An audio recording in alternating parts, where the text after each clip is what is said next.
इस कार्यक्रम के पुण्यार्जक हैं परम गुरु भक्त परिवार, मुंबई, महाराष्ट्र। प्रध्वस्त घाति कर्माणः केवल ज्ञान भास्करः कुर्वन्तु जगतां शांति वृषवाद्य जिनेश्वरः श्रीमत्परमगम्भीरस् स्याद्वादमोगलांक्षणं जीयात्रैलोक्यनाथस्य शासनं जिनशासनम्।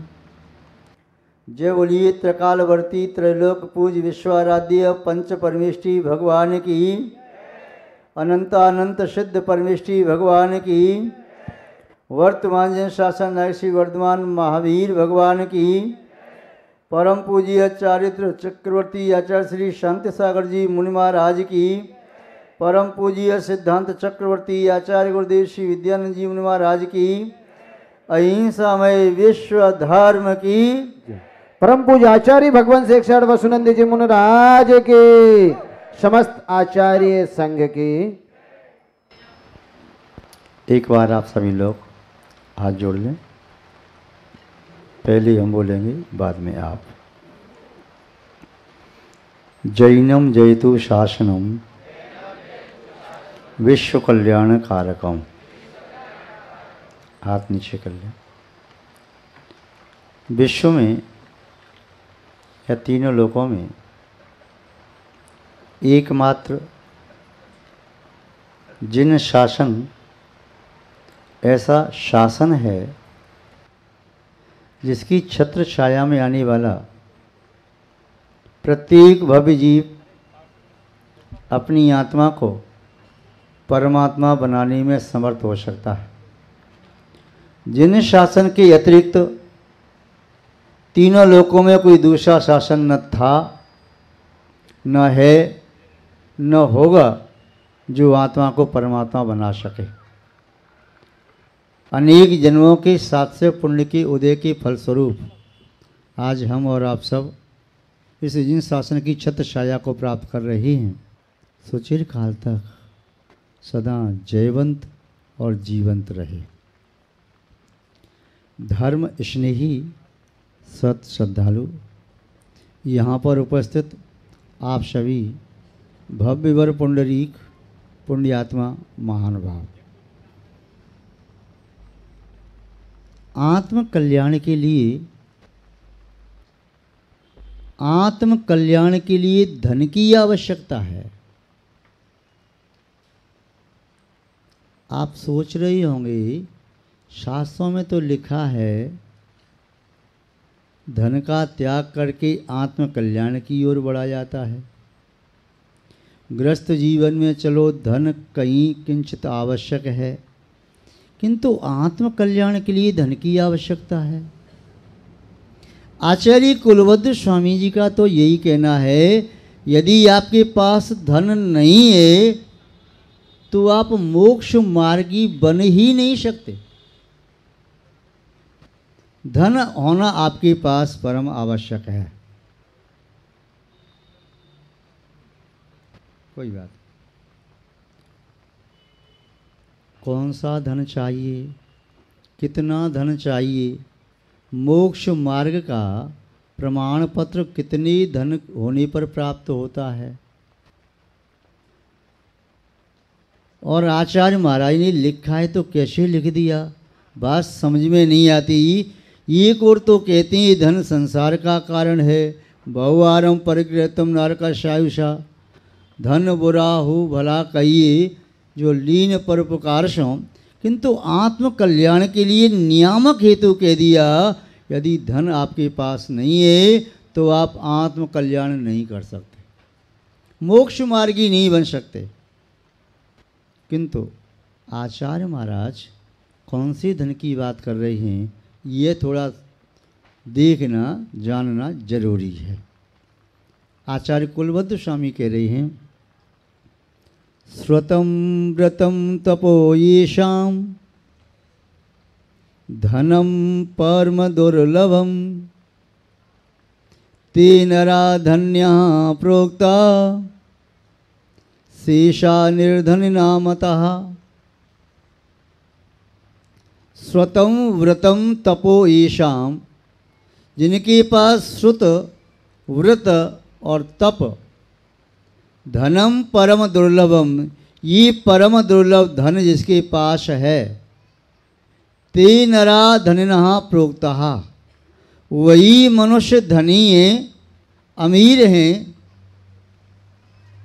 आपकी रिच फैमिली और रिचेस्ट फैमिली होती है तो आप बाहर के जिसके पास कुछ नोटों की गड्डी हो, चंद चांदी के टुकड़ी हो, कुछ हीरे मोती चमकते पत्थर हों, उसको कहते हैं तो बहुत रिच फैमिली है। लग्जरी जीवन जी रहा हो, बहुत विलासिता का जीवन जी रहा है, बहुत बड़ी कोठी है, बड़ी बड़ी फ्लैट हैं, फैक्ट्री हैं, वाहन हैं, सेवक हैं, उसे कहते हुए ये बहुत बड़ा आदमी है। किंतु आचार्य महाराज क्या कह रहे हैं? श्रुतम व्रतम तपो येषाम, जिनके पास सम्यक दर्शन के साथ, समीचीन निष्ठा प्रतीति आस्था के साथ श्रुत है, समीचीन शास्त्रों का जो स्वाध्याय करता है, वाचना प्रक्षणा अनुपेक्षा आमनाय और धर्मोपदेश, 5 प्रकार के स्वाध्याय के माध्यम से अपने सम्यक ज्ञान की वृद्धि करता है, द्रव्य शुद्ध ज्ञान के साथ साथ भाव शुद्ध ज्ञान को संवर्धित करता है। संयमाय सुतम धत्ते, मनुष्य शुद्ध ज्ञान को संयम प्राप्ति के लिए वह धारण करता है, बिना शुद्ध ज्ञान के संयम की प्राप्ति संभव नहीं है। शुद्ध ज्ञान की ज्यों ज्यों वृद्धि होती है त्यों त्यों सम्यक में अचलपना, अडिगपना और अटलपना आता है, और सम्यक ज्ञान की वृद्धि के साथ साथ जीवन में संवेग वैराग्य की उत्पत्ति होती है, वह संयम का कारण है। उसके उपरांत पुनः तप की वृद्धि और पुनः तप वृद्धि को प्राप्त होते हुए अनशन से प्रारंभ होता है और शुक्ल ध्यान की अंतिम पाई तक पहुंच जाता है, 14वें स्थान तक पहुंचा देता है। ये आध्यात्मिक वैभव है, ये आत्मा का वैभव है। ते नरा धनिनः प्रोक्ता, वही मनुष्य संसार में धनी हैं जिनके पास ये 3 प्रकार का धन है। शेषा निर्धन नामता, शेष तो गरीब हैं, कंगाल हैं, दरिद्री हैं, जिनके पास समीचीन श्रद्धा नहीं है, समीचीन शुद्ध ज्ञान नहीं है, समीचीन व्रत नहीं है और समीचीन तप नहीं है। श्रुत एक ऐसा शाश्वत नंदा दीप है, चेतना के प्रदेशों में जब प्रज्वलित होता है, अनादि काल का विद्यमान आत्मा के प्रदेशों में जो अंधकार है, वह अनादि काल का 3 प्रकार का अंधकार शुद्ध ज्ञान के माध्यम से शनैः शनैः तिरोहित होने लगता है। 3 प्रकार का अंधकार कौन सा है जो आत्मा के प्रदेशों में विद्यमान है? मिथ्यात्व का अंधकार, अज्ञान का अंधकार और असंयम का अंधकार। सम्यक ज्ञान की वृद्धि होते होते मिथ्यात्व भी तिरोहित होता है, सम्यक ज्ञान भी वृद्धि को प्राप्त होता है और सम्यक चार्थ का भी दिव्य प्रकाश होने लगता है। स्वाध्याय किए बिना अपने कर्तव्यों का बोध नहीं होता, हमें क्या करना चाहिए और क्या नहीं करना चाहिए।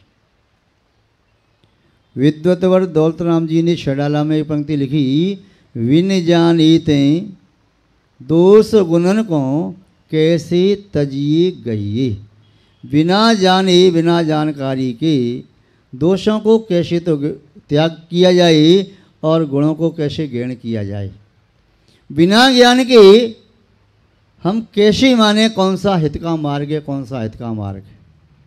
बिना ज्ञान के कैसे जाने कौन से गुण हैं, कौन से दोष हैं, क्या अच्छाई है, क्या बुराई है, क्या धर्म है, क्या अधर्म है, क्या पुण्य है, क्या पाप है। जब तक ये जानेंगे ही नहीं तब तक बुराई को कैसे छोड़ेंगे।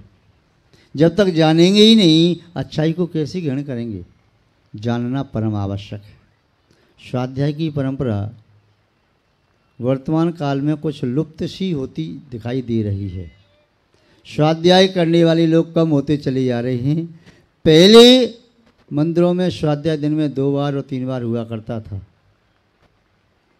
नगर के कोई चौधरी पंडित जी भगत जी ने कहते थे वे स्वाध्याय करते थे प्रातःकाल पूजन के बाद। मध्याह्न काल में 3-4 बजे पहुंच गए, फ्री हैं, 10-5 महिला पहुंच जाते, कुछ पुरुष पहुंच जाते। शाम को पुनः रात को 7:30-8 बजे स्वाध्याय होता। तत्व चर्चा होती। प्रथमानुयोग के ग्रंथों का स्वाध्याय, चरणानुयोग के ग्रंथों का स्वाध्याय, कर्णानुयोग द्रव्यानुयोग के ग्रंथों का स्वाध्याय,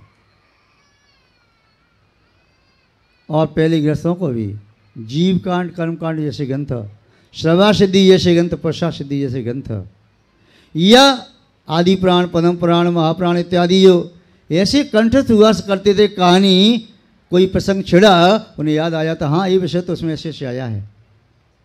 आज 24 तीर्थंकर के नाम भी बच्चों को याद कराओ तो बड़ी मुश्किल से याद कर पाते हैं। जहाँ पाठशाला चल रही वहाँ तो ठीक है, जहाँ पाठशाला नहीं चल रही बच्चों को तो छोड़ो।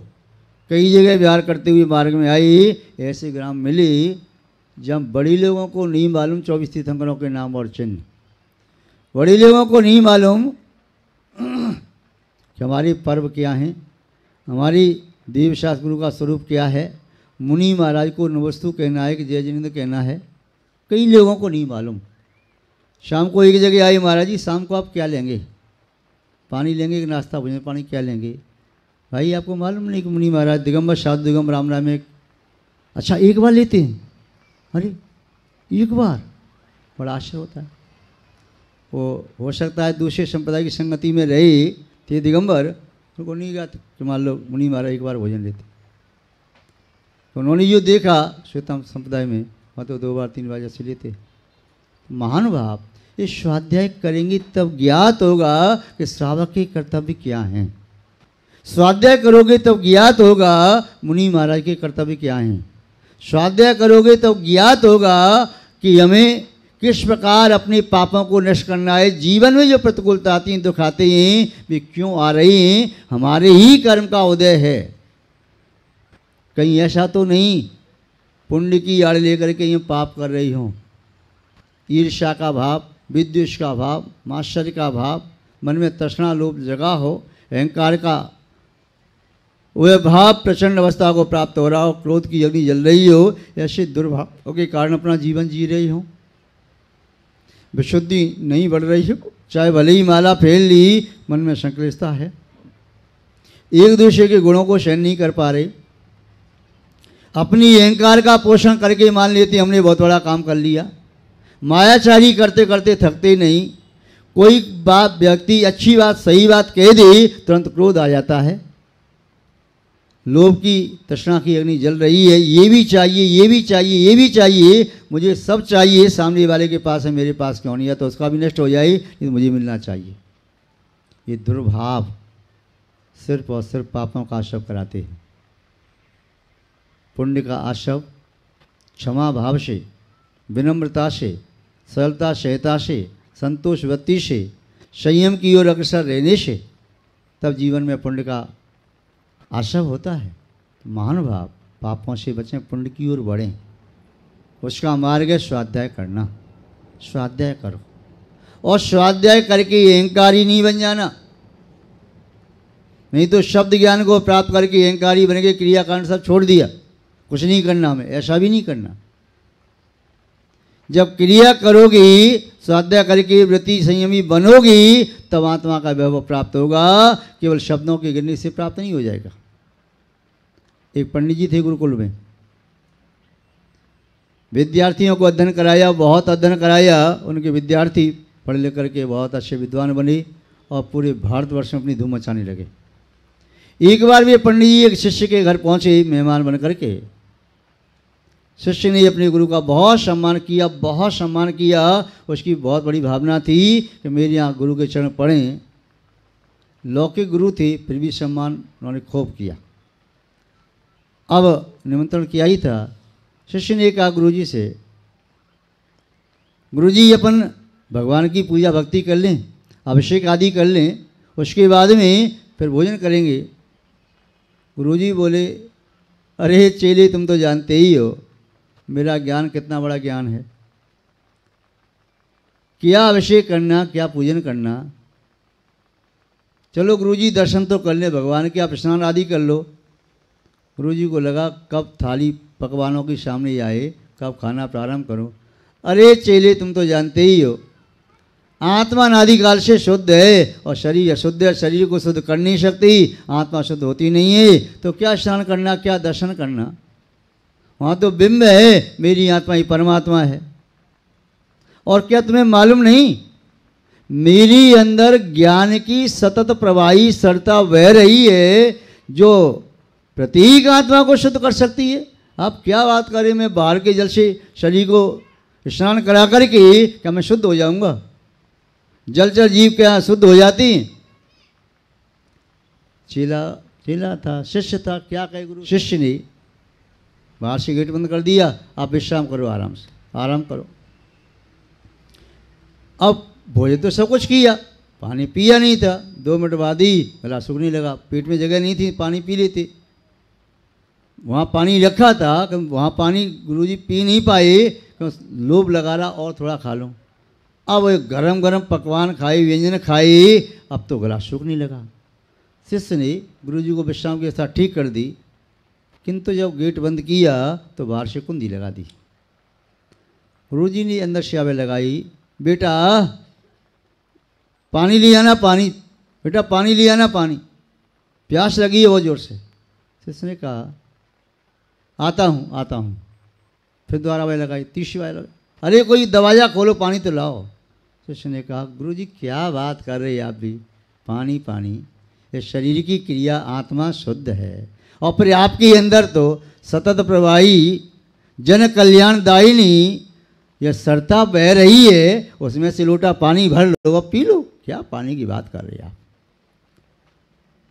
गुरु चिल्लाते रहे, शिष्य ने दरवाजा नहीं खोला तो नहीं खोला। गुरु ने कहा क्या चाहता है बेटा, मेरे प्राणी लेना चाहता है क्या? अब मैं जी नहीं सकता, मैं मर जाऊंगा, जल्दी से दरवाज़ा खोल। गुरुजी पहले नियम लो, आगे से आप नहीं कहेंगे कि मेरे अंदर ज्ञान की गंगा बह रही है, नियम लो, डेली अभिषेक पूजन करोगे, मैं दरवाज़ा तभी खोलूंगा। उनके गुरुजी ने, पंडित जी ने कहा ठीक है मैं भैया, मैं नियम लेता बेटा, अब मैं ऐसी बात नहीं करूंगा, डेली अभिषेक भी करूंगा, पूजन भी करूंगा, संयम का पालन करूंगा। मेरा ज्ञान वास्तव में शब्द ज्ञान था, अहंकार आ गया था, आज तूने मेरे नेत्र खोल दिए। जो क्रियाएं सावक को करना चाहिए वह करना आवश्यक है, केवल बातों के जमा खर्च से आत्मा का कल्याण नहीं होता। कॉमर्स का विद्यार्थी अकाउंट करता है, लाखों करोड़ों का अरबों खरबों का जमा खर्च कर देता है, और जब उठता है गद्दी से जेब में 1 पैसा नहीं आता, हिसाब लाखों करोड़ों का अरबों खरबों का लगा दिया। ऐसे ही केवल शब्दों के गिनने से आत्मा का कल्याण नहीं होता। शुद्ध ज्ञान आत्मा का धन है, किंतु भाव शुद्ध ज्ञान जिसके माध्यम से जीवन में व्रत आए, अणुव्रत आए, महाव्रत आए, तब वह धन है। 5 प्रकार के व्रत, सत्याचौर्य, ब्रह्मचर्य और परिग्रह का परमाण, ये शावक के लिए धन है। व्रत ही धन है, आत्मा का धन व्रत है, संयम है। और पुनः आगे कहा इच्छाओं को कम करो, तप भी आत्मा का धन है। अनशन, ऊनोदर, व्रत पर शंका, रस पर त्याग, युतिषयासन, काय क्लेश भाई, 6 तप हैं, 6 यंत्रों के तप हैं, प्रायश्चित, विनय, वैयवत, स्वाध्याय, विसर्ग और ध्यान, ये 12 प्रकार के तप हैं। ये हमारी आत्मा का धन है, ये हमारी आत्मा में प्रकट हो तब हम धनी बने, उसके माध्यम से मोक्ष मार्गी बने। इसी के माध्यम से हम सिद्ध क्षेत्र लोक से करके 3 लोक के राजा, 3 लोक के नाथ, मुक्त आत्मा बन सकते हैं, सिद्ध परमेष्ठी बन सकते हैं। महान भाव, ये धन आपके जीवन में प्रकट हो। जैनम जयतु शासनम विश्व कल्याण कारकम। नीचे कर लें हाथ। विश्व में एकमात्र जिन शासन एक ऐसा सुशासन है, इसकी छत्र छाया में जो कोई भी भव्य जीव आए वह अपनी आत्मा का कल्याण कर सकता है। जिन शासन के अतिरिक्त कोई दूसरा शासन न तो था, न है और न कोई हो सकेगा जो इस आत्मा को परमात्मा बना दे। हम और आप सभी श्री जिनेंद्र भगवान के पादमूल में विराजित होकर शुद्ध अंतःकरण से भावना भाते हैं। यह जिन शासन सुचिर काल तक सदा जयवंत और जीवंत रहे। धर्म स्नेही सत श्रद्धालु यहाँ पर उपस्थित आप सभी भव्य वर पुंडरीक पुण्यात्मा महानुभाव, जिन शासन में तीर्थंकरों की परंपरा के उपरांत अनुवद्य केवली गणधर और सुत केवलियों की परंपरा रही, उसकी उपरांत आचार्य महोदय की एक ऐसी स्वच्छ निर्मल अक्षुण्ण परंपरा रही जिसके कारण जिन शासन आज तक जीवंत है, जिन शासन की सतत प्रवाही सरिता भव्य जनों की आनंद और कल्याण का निमित्त बनी है, इस सतत प्रवाही जिन शासन की सरता में जिसने भी अवगाहन किया उसके चित्त का प्रक्षालन हो गया। बाहर की सरता तो केवल तन के ताप को दूर करती हैं, तन के मल का प्रक्षालन करती हैं, किंतु जिन शासन की इस सरता में जो कोई भी भव्य जीव स्नान करता है उसकी चेतना का ताप, संताप, पाप, अभिशाप सभी नष्ट हो जाता है। वही जिन शासन की सरता में अवगाहन करने वाला जीव अपनी चेतना के मल का प्रक्षालन करके परमात्मा के रूप में अवतरित होता है। आचार्यों ने अपनी आत्मा का कल्याण करने के साथ साथ भव्य जीवों के कल्याण के लिए जो संबोधन दिया, जैन वाङ्मय का संबोधन किया, जिसके कारण जैन शासन जीवंत है। यदि वे आचार्य महोदय जैन वाङ्मय का संवर्धन नहीं करते तो आज हम और आप कहीं मिथ्यात्व में भटक रहे होते। जैन संस्कृति या जीवंत है, जिन मंदिर, जिनालय, बड़े बड़े क्षेत्र और जैन शास्त्र, ये दोनों आज हमारे पास हैं, तभी तो हम जैन मार्ग पर चल पा रहे हैं, श्रवण मोक्ष मार्ग पर चल करके आत्म कल्याण कर पा रहे हैं, श्रावक भी उस मार्ग का अनुसरण कर पा रहे हैं। यदि जैन वाङ्मय नहीं होता तो, जैन मंदिर और जैन मूर्तियाँ नहीं होती तो जिनत्व कहाँ रहता। बिना निमित्त के कोई कार्य नहीं होता, बिना आधार के कोई भवन नहीं बनता। चाहे भवन छोटा हो या बड़ा, आधार जरूर होता है। देव शास्त्र गुरु जिस शासन के आधार हैं, देव आज पंचम काल में है नहीं, अनंत परमेश्वरी चौथे काल में हुए मोक्ष चले गए, सिद्ध बन गए। शास्त्र उनकी वाणी आज है। अतीत काल में जैन वाङ्मय का बहुत ध्वंस हुआ, महीनों महीनों तक जैन शास्त्रों की होली जलती रही। जैन धर्म के विद्वेषियों ने जैन शास्त्रों को नष्ट करना चाहा, पूरा जैन इतिहास नष्ट करना चाहा। प्रथम द्वितीय शताब्दी में कितना अत्याचार हुआ जैनों के प्रति। 10वीं शताब्दी में, 15वीं शताब्दी में जैन मंदिर कितनी तोड़ी गई, कितनी मूर्तियां तोड़ी गई। दिल्ली कभी गई हो, कुतुब मीनार, वहाँ पर शिलापट लगा है आज भी। जो वहाँ आसपास के मंदिर तोड़े थे, 27 जैन और हिंदू मंदिरों को तोड़ करके कुतुब मीनार वहाँ बनी, वहाँ पर आज भी आलेख। ये तो केवल उस क्षेत्र की बात है, पूरे भारतवर्ष में यदि हजारों मंदिर तोड़ी हों, लाखों मंदिर तोड़ी हों, तो कोई बहुत बड़ी आश्चर्य की बात नहीं। कितनी बार साजिश रची गई है कि जैन धर्म का नाम लुप्त हो जाए, भारत के इतिहास में से जैन धर्म निकल जाए, किंतु भगवान महावीर स्वामी की वाणी, पंचम काल के अंत अंत तक जैन धर्म रहेगा। यदि 15वीं शताब्दी में हजारों मूर्तियां तोड़ी गई, जैन मूर्तियां, दिगंबर मूर्तियां, तो उस समय 15वीं शताब्दी के आसपास एक ही जैन साधक ऐसा हो गया, उसने कहा तोड़ो, हमारी श्रद्धा है भगवान की, कमी नहीं, हर पत्थर में हम भगवान दिखाई देंगे।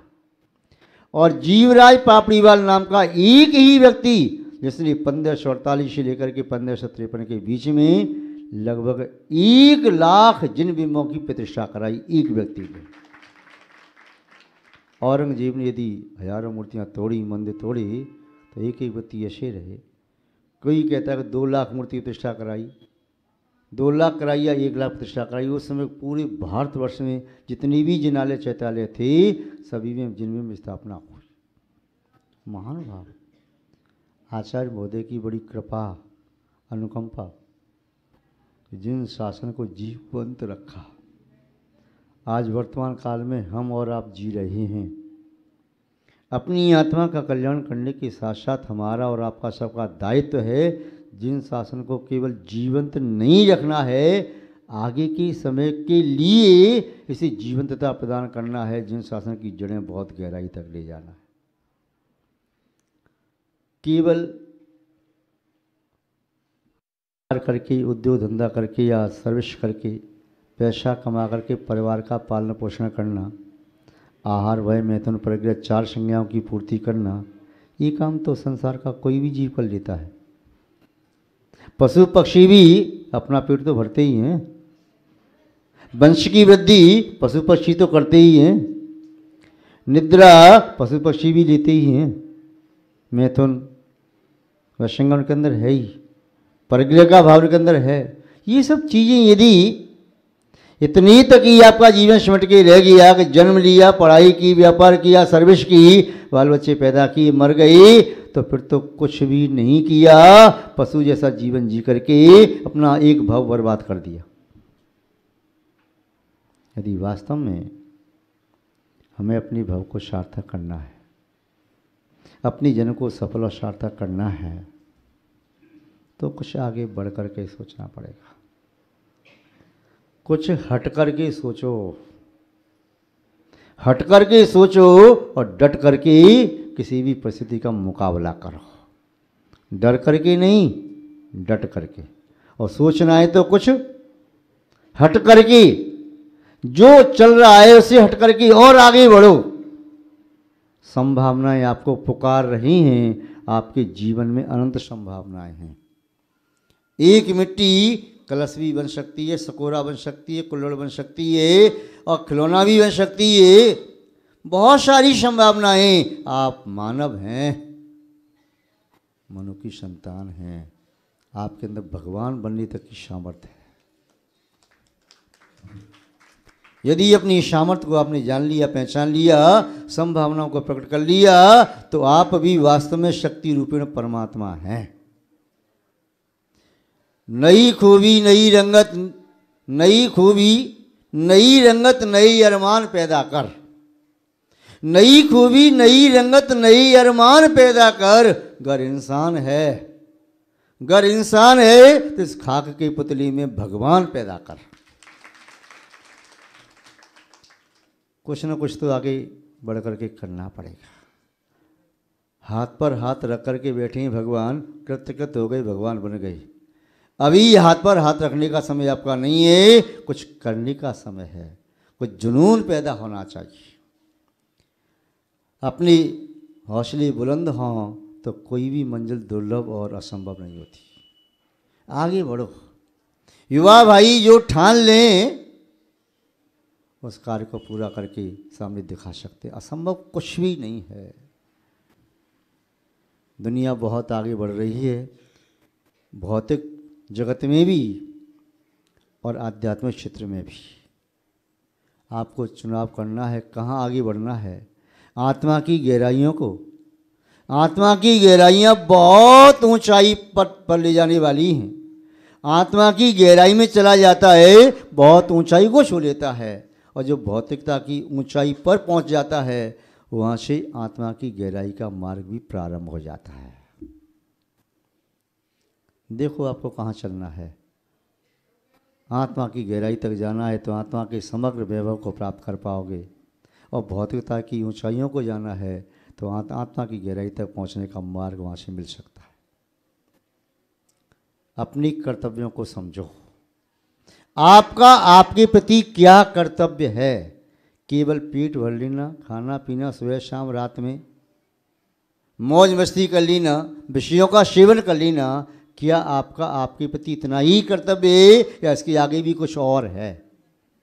पेट और पेटी के भरने के अलावा कुछ और भी है क्या? यदि है तो और आगे बढ़ो। पेट के ऊपर हृदय भी होता है। हृदय कमल पर प्रभु परमात्मा का वास करना भी आपका ही कर्तव्य है। अपने प्रभु परमात्मा को अपने हृदय में आप ही बिठा लोगे, कोई दूसरा ला करके आपके हृदय में भगवान स्थापना नहीं कर सकता। मंदिर की वेदी पर तो कोई भगवान विराजमान कर दे, किंतु आपके हृदय की वेदी पर तो भगवान आपको विराजमान करने पड़ेंगे। अपने प्रति आपका क्या कर्तव्य है? आप अपने प्रति अपने कर्तव्य का पालन कर रहे कि नहीं कर रहे? इस पेट के साथ बेईमानी करे कि ईमानदारी कर रही? 2 रोटी पेट में डालनी है। पूछो सुबह शाम अपनी आत्मा से, बेईमानी की 2 रोटी जा रही हैं कि ईमानदारी की जा रही हैं? झूठ बोल करके मैं अपना पेट भर रहा हूँ, सत्य बोल के ही भर सकता हूँ। हिंसा करके पेट भर रहा हूँ, कि हिंसा के माध्यम से पेट भर सकता है? पापों के माध्यम से, आर्त रौद्र ध्यान के माध्यम से पेट भर रहा हूँ, या धर्म ध्यान करते हुए और पुण्य कार्य में लगे हुए पेट को भर रहा हूँ? विचार करोगे तो बहुत अच्छा लगेगा आपको। फिर अपने प्रति आपका क्या कर्तव्य, यहाँ से बढ़ोगी आगे, फिर सोचो परिवार के प्रति मेरा क्या कर्तव्य है। केवल बेईमानी की कमाई कमा करके परिवार का पेट भर देना, इतना आपका कर्तव्य नहीं है। केवल जन्म देना ही वंश की वृद्धि करना कर्तव्य नहीं है, उनमें सुसंस्कारों का बीजारोपण करना भी आपका कर्तव्य है। माता पिता के लिए 2 बार की रोटी दे देना कर्तव्य नहीं है, उनके पास 2 घड़ी सुबह शाम बैठ करके कुछ मन की बात करना भी आपका कर्तव्य है। पत्नी को भोग सामग्री बना करके बस मौज मस्ती करना कर्तव्य नहीं है, दोनों को मिलकर के धर्म का कार्य करना भी आपका कर्तव्य है। परिवार के प्रति कर्तव्य को पूरा करके फिर अड़ोस पड़ोस मोहल्ले के प्रति आपका क्या कर्तव्य है। समाज में रहते हैं, एक सामाजिक प्राणी है, समाज के प्रति आपका क्या कर्तव्य है, उसे भी देखना है। आगे यदि आप और आगे बढ़ सकते हैं, अपने कर्तव्यों का विस्तार करते जाइए। ज्यों ज्यों व्यक्ति ऊपर चढ़ता जाता है, दृष्टि उसकी फैलती चली जाती है, कर्तव्य का विस्तार होता जाता है। आपसे कोई आपका परिचय पूछे आप कौन हैं, आप अपना नाम बता दोगे। घर में पूछो, घर के मुखिया हैं, आपकी दृष्टि घर तक हो गई। मोहल्ले में पूछा, आपने अपने घर का एड्रेस दे दिया, कॉलोनी का एड्रेस दे दिया। आगे उपनगर में, नगर में, महानगर में, प्रांत में आप कहेंगे, फिर आप से पूछे कहाँ से आई हो, तो ये नहीं कहोगे कि मैं रूम नंबर से आई या इस टावर से, इस फ्लैट से आया। आसपास जाओगे तो कहोगे मैं गोरेगांव से आया। मुंबई की बाहर गई तो मुंबई से आया, और महाराष्ट्र के बाहर गई तो, और भारत के बाहर गई तो आपकी दृष्टि बढ़ गई ना। ऐसे ही व्यक्ति अब कर्तव्यों का पालन करते हुए आगे बढ़ता है, ऊपर चढ़ता है, उसकी दृष्टि का विस्तार होता चला जाता है, उसे अपने कर्तव्यों का भान होने लगता है। जो अपने प्रति अपने कर्तव्य का पालन नहीं कर सका, दूसरों के प्रति क्या पालन कर पाएगा। अपने कर्तव्यों को समझना बहुत आवश्यक है। कर्तव्यों का पालन किए बिना अधिकारों का उपयोग करने का अधिकार नहीं है। जो व्यक्ति कर्तव्यों का पालन नहीं करता, उसे अपने अधिकारों का उपयोग करने का अधिकार नहीं है, वह तो धिक्कारने के योग्य हो जाता है। अधिकारम परम पदम प्राप्यम नोपकारम करोति है, अकारा लोप मापनोति ककारा द्वित मुच्यते। अधिकारों को प्राप्त करके जो कर्तव्य का पालन नहीं करता, उपकार नहीं करता, उसके जीवन में आकार का लोप हो जाता है। अधिकार में से आकार का लोप हो जाता है। ककारम द्वित मुच्यते, और ककार दो अवस्था को प्राप्त हो जाता है। तो क्या हो गया? धिक्कार। तो अधिकार की चिंता नहीं करना, कर्तव्य पालन का भाव रखना है। आपने कहा मोक्ष मार्ग क्या है? मोक्ष का वास्ता भगवान नहीं बताते रास्ता। मोक्ष का मार्ग बाहर नहीं है, मोक्ष का मार्ग तुम्हारी आत्मा में है। रेणे तेमणे बट्टी अपाणम मुत अर्णदव्यमी तम्मा तत्ती मयो होदी मोक्ष कारणम आदा। आत्मा को छोड़ करके मोक्ष का मार्ग कहीं नहीं है, न किसी मंदिर में है, न किसी शास्त्र में, न किसी जंगल में, न पहाड़ी पर। मोक्ष का मार्ग तुम्हारी आत्मा में है। सम्यक दर्शन, सम्यक ज्ञान, समाचार तुम्हारी आत्मा के स्वभाव हैं, लक्षण हैं, गुण हैं, धर्म हैं, आत्मा में प्रकट होंगी। मोक्ष मार्ग कहीं बाहर दौड़ना नहीं है रोड पर। आंख बंद करके अपनी आत्मा की गहराई में उतरना है, वहीं तो मोक्ष मार्ग है। जब तक आंख खोल करके बाहर दौड़ती रहोगी तब तक मोक्ष मार्ग से दूर हो। और जैसे बाहर की दुनिया से आंखें बंद की, अंदर आपने झांकना प्रारंभ कर दिया, मोक्ष मार्ग दिखाई देगा। मोक्ष मार्ग की श्रद्धा होगी, रुचि होगी, प्रतीति होगी, आत्मा का ज्ञान होगा और आत्मा में लीनता होगी। यही तो मोक्ष मार्ग है। इस निश्चय को प्राप्त करने के लिए व्यवहार धर्म की भी आवश्यकता है। व्यवहार में सम्यक दर्शन, ज्ञान, चारित्र भी चाहिए। 14वीं शताब्दी में एक बहुत बड़े आचार्य हुए, बागड़ क्षेत्र में हुए, गुजरात और राजस्थान के बॉर्डर पर। आप लोग भी, बहुत से लोग उसी क्षेत्र के हैं। उमर समाज, रायदे समाज, चित्तौड़ा समाज और नरसिंगा समाज, और भी यहाँ के मराठी भी लोग, उमर समाज भी। वहाँ पर एक आचार्य हुई लगभग 14वीं शताब्दी में, आचार्य सकल कीर्ति महाराज। सकल कीर्ति महाराज इतने एक ज्ञान निष्ठ आचार्य हुए, तत्वज्ञानी, तपस्वी, जिनके ज्ञान की था पाना बड़ा कठिन है। जैन शासन में 3 आचार्यों का नाम बहुत बड़ी सम्मान से लिया जाता है कि जिन्होंने सबसे ज़्यादा शुद्ध वांग में लेखन किया। आचार्य कुंद स्वामी, जिन्होंने 84 पाउड की रचना की, प्रथम शताब्दी के आसपास हुए। द्वितीय आचार्य भीष्म स्वामी, जिन्होंने धवला, जय धवला, माधवला, विजय धवला आदि टीकाएं लिखी। उन्होंने भी लगभग 1 लाख श्लोक प्रमाण संस्कृत और प्राकृत भाषा की ग्रंथ रचना की। और तीसरा नाम आता है आचार्य सकल कीर्ति महाराज, जिन्होंने लगभग 70,000 श्लोक प्रमाण जैन वाङ्मय की रचना की। उन्हीं आचार्य सकल कीर्ति महाराज की कार्य का सुना करके अपनी बात पूरी करें, क्योंकि आपकी सबकी निगाह घड़ी पर है। घड़ी चल रही है ना, घड़ी तो हर घड़ी बदले, घड़ी का क्या ठिकाना है।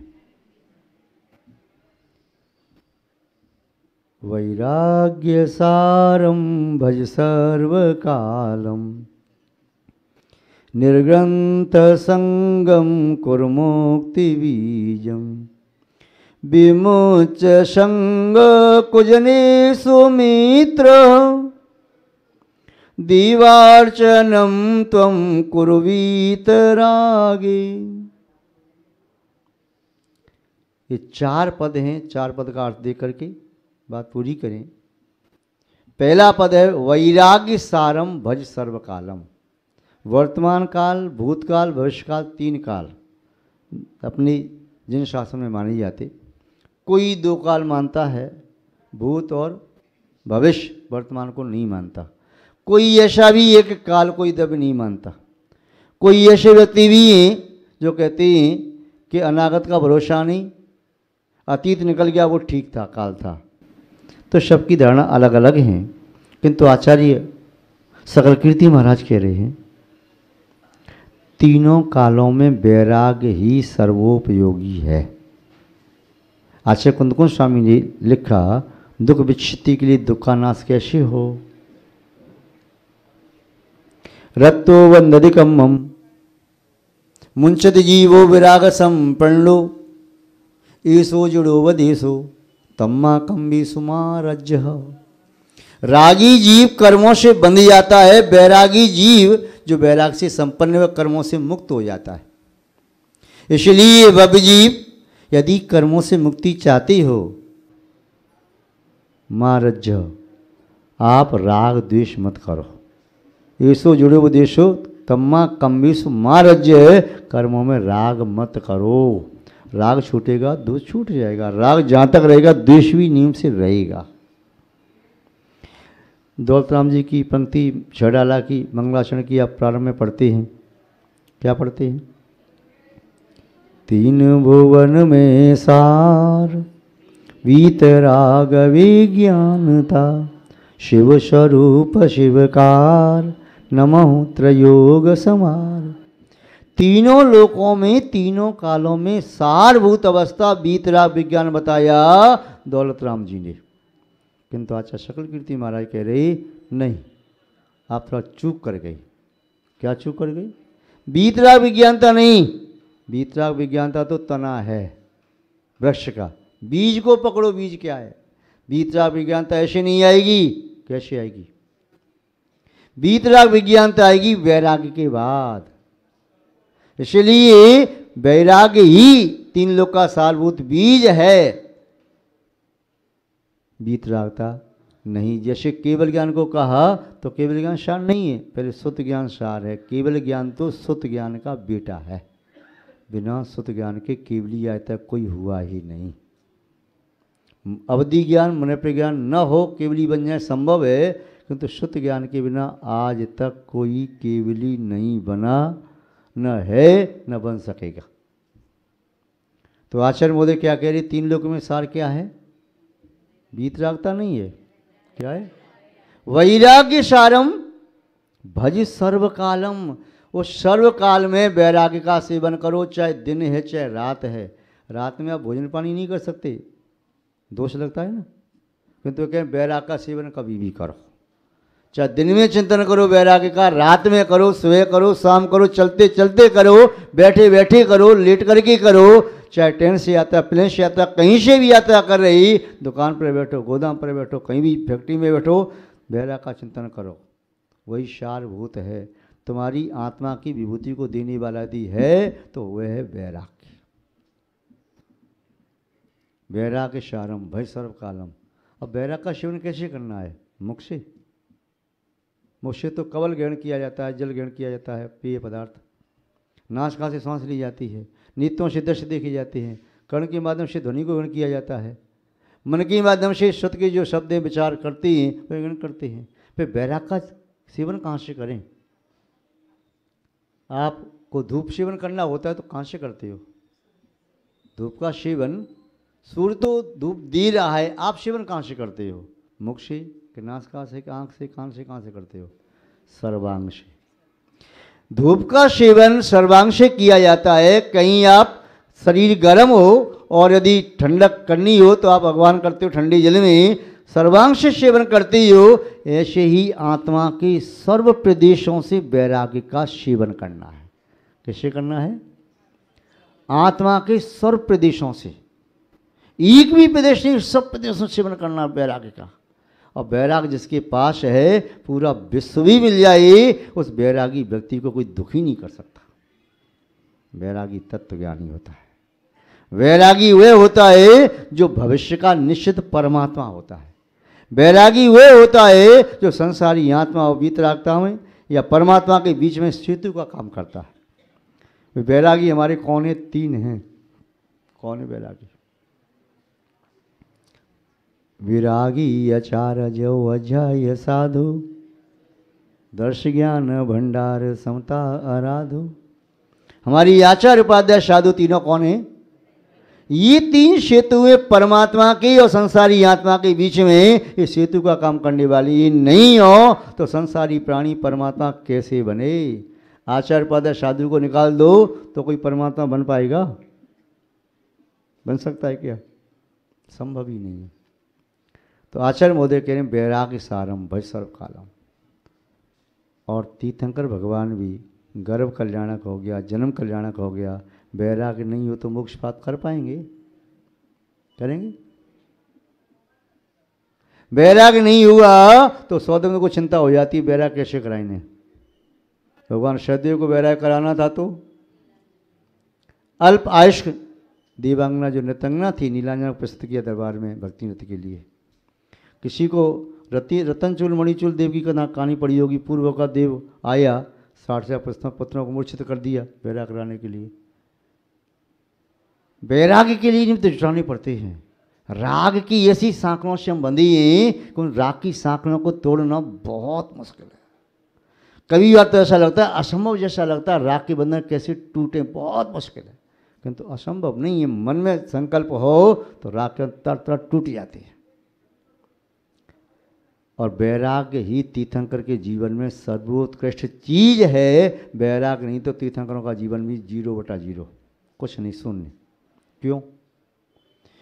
तीर्थंकर प्रकृति का पूर्व भव में बंद भी कर लिया और वर्तमान के भव में वैराग्य नहीं हुआ तो ऐसे पुरुष का कोई गर्भ और जन्म कल्याणक नहीं मनाएगा। और यदि दीक्षा नहीं लेंगे तो वे केवल ज्ञानी भी नहीं हो सकते, न ज्ञान कल्याणक न मोक्ष कल्याणक। तो सबसे पहले क्या है? वैराग्य। वो दीक्षा कल्याणक के पहले। दीक्षा कल्याणक पांचों कल्याणकों के बीच में मध्य दीपक की तरह से है। 5 उंगली में बड़ी कौन सी है? ये वाली की कौन सी? बीच की। दीक्षा कल्याणक, तब कल्याणक कौन सा है? श्रेष्ठ है।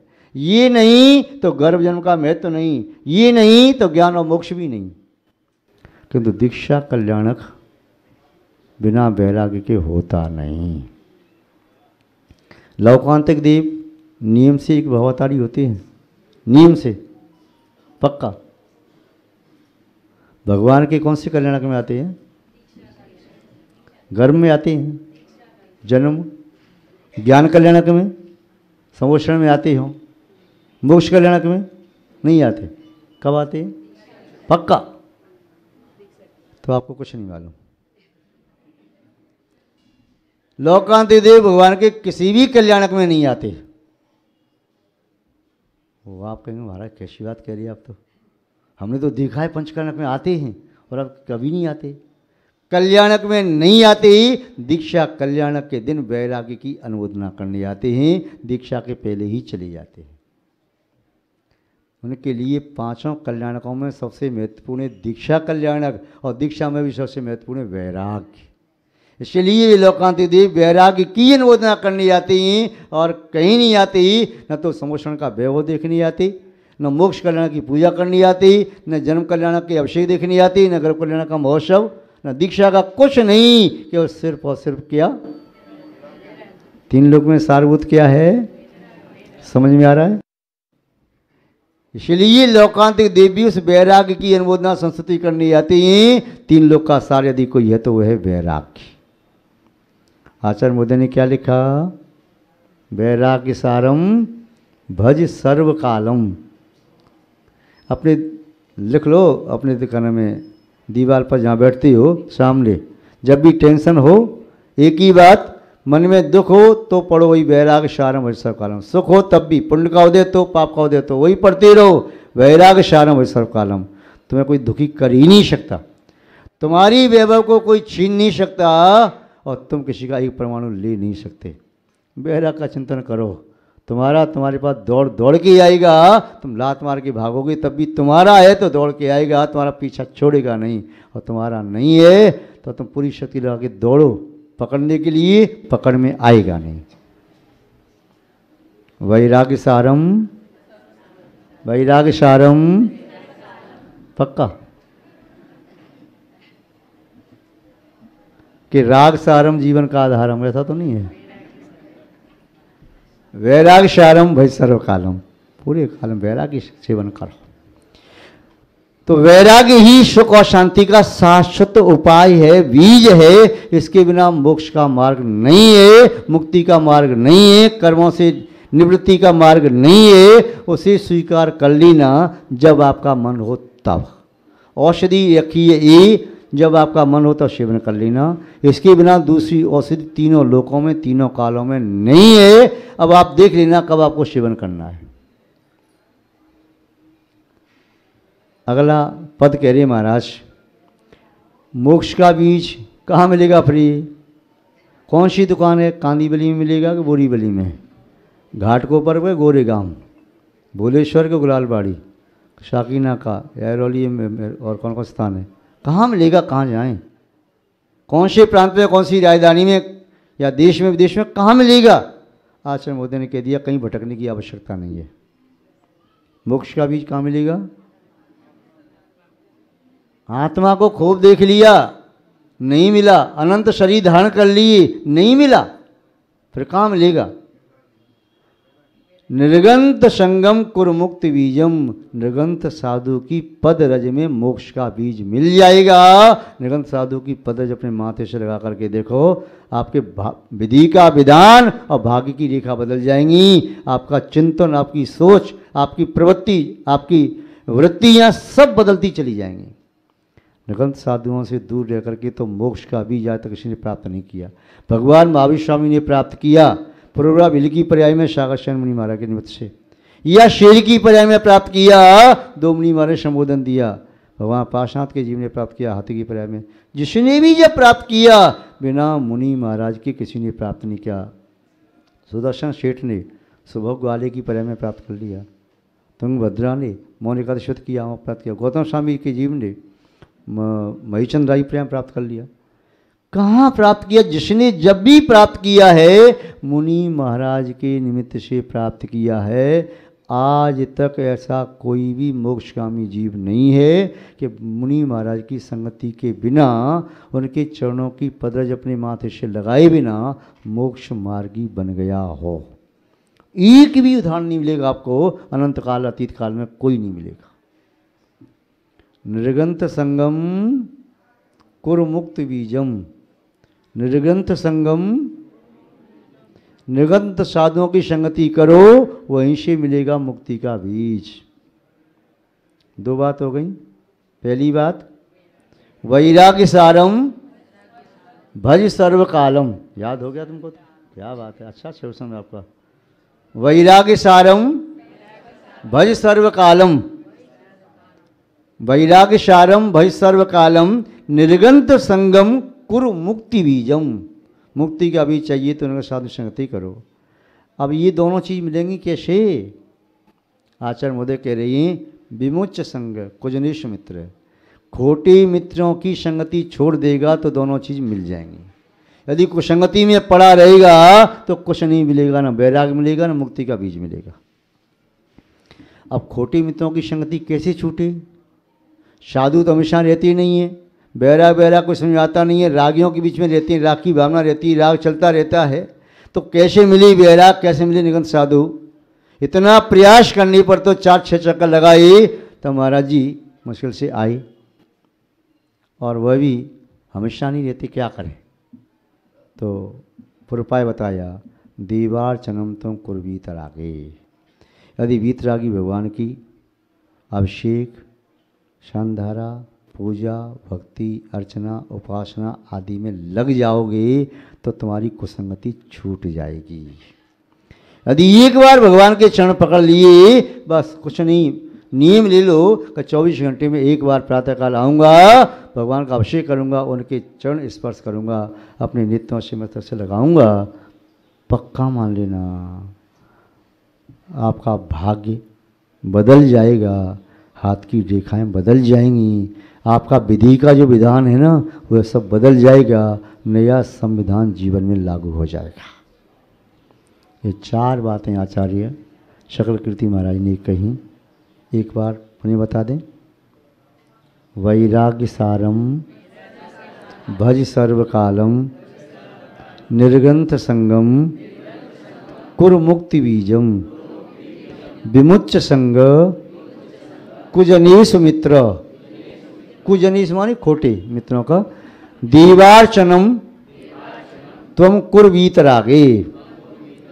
महानुभाव आचार्य शकल कीर्ति महाराज कार्य का आपके साथ प्रस्तुत की।